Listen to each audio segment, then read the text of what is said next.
Hello everyone, Cat Weasel here, welcome to the channel and welcome to our playthrough of Gloom of Kilforth, where we're just about to start turn 1. Dun, dun, dun.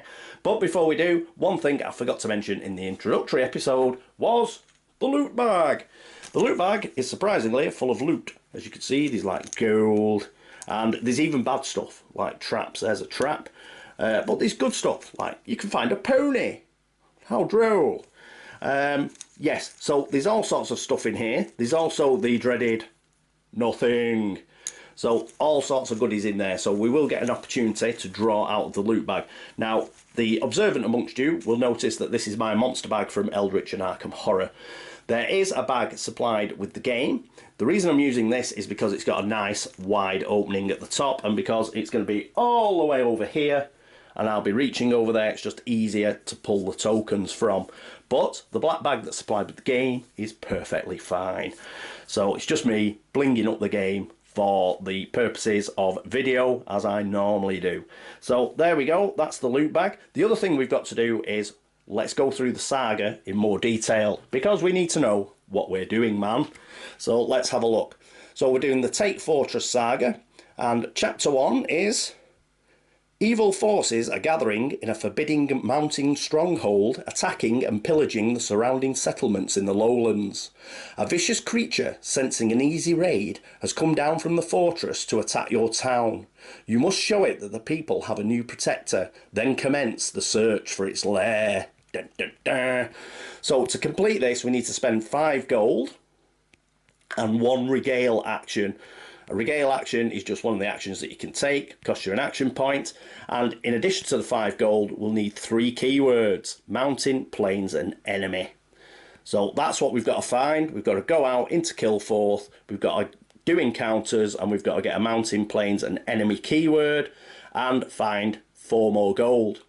Then we'll be able to complete this chapter, and we'll be able to skill up as well. So then we will be on our way to storming the fortress eventually, which is down here, which is obviously the last part of your saga. Okay, right, so that's the plan. What is our plan in more detail? So we've got Cassandra of the Rose. She's here looking lovely, and we need mountain, plains, and enemy. But we also have, remember, we have this rumour in our hand. There is a rumour of a swashbuckler called Farrago, who is hiding out in the hidden woods. So what I thought we'd do is we'd head that way, because you can only move orthogonally, you can't move diagonally. And if we actually move towards the hidden woods, we go through Spire Tor. And Spire Tor is a mountain location. Woot! That'll give us a chance to get a mountain keyword. We go to the hidden woods, we discover Farrago with any luck. And then, just south of the hidden woods, we have the Windy Valley, which is plains, which is another keyword that we require. Now, the third keyword, enemy, well, there's a good chance, if we do encounters here, here, and here, that we're going to bump into an enemy anyway. So, hopefully, we will pick up our third keyword at the same time. Once we've done all this, hopefully we'll be in a position to do a regale action. We'll have found a few gold coins as well, and we will be able to complete the first part of our saga. So that is the plan.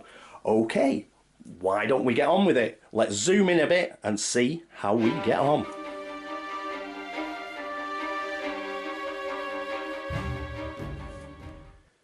And here we are with Cassandra in Sprawl City. Now the first thing you should do at dawn of a day is just make sure whether there are any enemies there or not. There aren't, so we're fine, we can carry on. So we're going to spend our first action token, and what we're going to do is we're actually going to hide. So we're going to take one of these hide tokens, which is a nice funky little tree.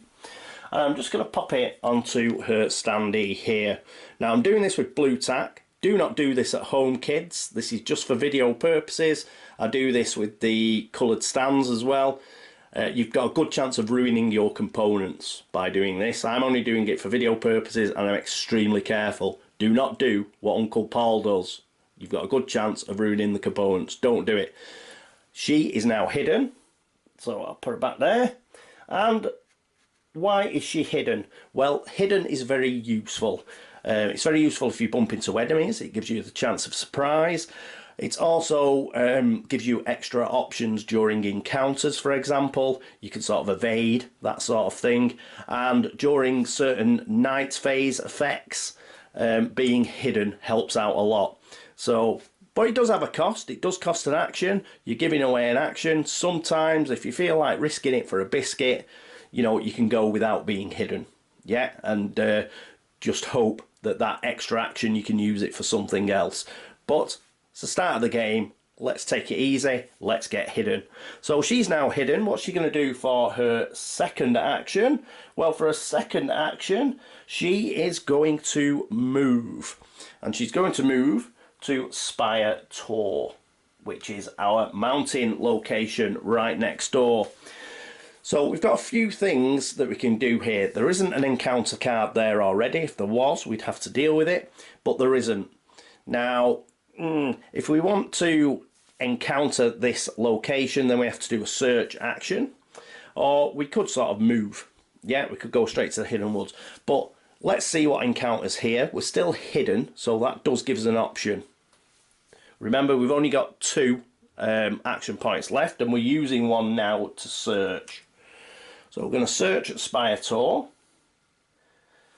and that means we use the mountain deck. So we'll give it a quick shuffle, and then we'll do a cut, and we'll see what we get. Oh, we get a monk. So he's got 2 fight, he's got 1 sneak, and he's got 3 influence. Monk with 4 hit points. His keywords are stranger, noble, and mountain. So he's got the mountain keyword, which is important. He's also noble and he's a stranger, so he's not an enemy, so he won't attack straight away. But remember, we are still hidden, so he hasn't seen us. He's got a weakness, which is pious. Now, if we had an asset or a card with pious on it, we would automatically pass the test here. Unfortunately, we don't have a card with pious on it, so we're stuffed. But if we did, we could have automatically passed this particular test. Sworn to chastity, poverty, and silence, the reclusive monk, Brother Jason, was a notoriously difficult negotiator. Well, yes, you've got to get 3 successes to negotiate with him. So, and you get no gold if you talk him onto your side. So this is a bit of a no-brainer. Because you're getting no gold, you may as well use the loot bag. And if we got him onto our side, then discarded him, we could get an ally. But if we get him into our hand, we obviously want to keep him because of this mountain keyword, which we need for the saga. So what we're going to do with the monk, let's put him down here. What it is, we've only got 1 action point left. And because we've only got 1 action point left and he needs 3 successes, it's not really much point trying to influence him because we've only got 3 influence. So unless we get 3 successes, then we're not going to do it. And the next day, those successes disappear. So what we might as well do, I think, is we will carry on and we'll use our final action point, because remember, we're hidden. He's only got an evade of 1. We've got an evade of 2, a sneak, of 2. So we can automatically go past him because we've already got 2 compared to his 1. So that's what we'll do. But we know he's there. So we're going to go to the hidden woods and we're going to leave the monk there. He doesn't go anywhere. He just stays there, but we know where he is now. We spotted him as we passed through Spire Tor. And we also know it's a card whereby that we can hopefully influence him and get him onto into our hand, and we can have that mountain keyword. If we get there at the start of a turn, yes, we will have 4 action points and we can accumulate our successes. As it stands at the moment, we moved because we only had 1 action point left and there wasn't much chance we were going to get 3 successes. But if we get there and we've got 3 action points left, we essentially get 3 rolls of 3 dice to get 3 successes. Sound good? Does to me. So we'll leave him there. So we've now gone to the hidden woods. Now we can't do any more actions, so we can't look for our friend Farrago, for example. So because we're out of action points, that pretty much means that now we've got to camp. So it's the end of the day. We've had a busy day. We've hidden ourselves, and while we were travelling to the hidden woods, we went past Spire Tor, and there was a monk there. We give him the slip, but we want to go back and speak to him later. We've carried on to the hidden woods because we're eager to meet Farrago, but we've got there, the sun's setting, and we've decided, you know what, we'll camp and we will look for Farrago in the morning. Sound good? Sounds good to me.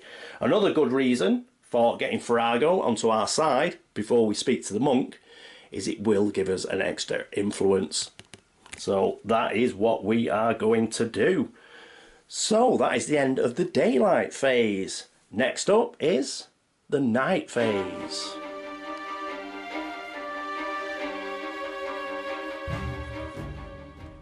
And here we are at the night phase. I've pulled the camera out, and what do we do at the night phase? Well, first of all, we check our handy reference sheet.